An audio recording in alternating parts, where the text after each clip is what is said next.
ఎందుకంటే ఇది సిబిఐ కాకపోతే మనకేంది లాభం, ఇది మనమే చేస్తే బాగుంటుంది అని దొంగ చేతికి తాగా ఇచ్చినట్టు సిట్టు లేదు, సిఐడి లేదు, సిబిఐ లేదు.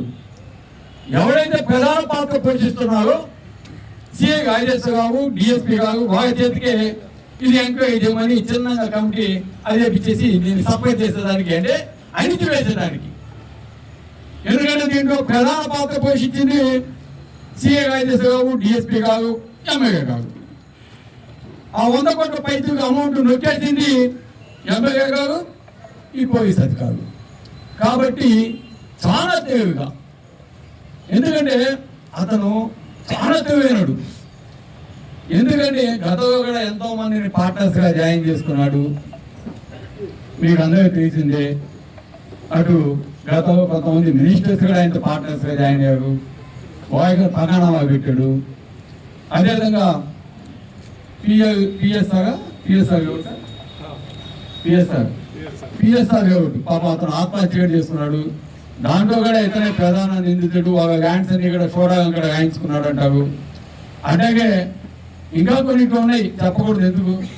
వాటి కూడా పంగనామాలు పెట్టే దాంట్లో ప్రథమ పాత్ర ఎవరంటే ఈ గాలి కృష్ణారెడ్డి అనేది. ఎందుకంటే నేను ఎందుకు గాలి కృష్ణారెడ్డి అని మాట్లాడతానంటే, తనకి గాలి వేసాడు గాలి కృష్ణారెడ్డి అన్న. గతంలో కావ్య కృష్ణారెడ్డి అనేవాడు. కావ్య అనేది ఎవరిదో తెలుసా?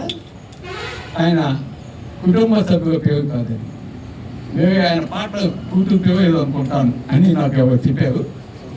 అది కూడా మీరు ఎంక్వైరీ చేస్తే కరెక్ట్ వస్తాయి. సో కాబట్టి ఆ విధంగా పేరు మార్చడంలో అతనికి తప్పేం లేదు.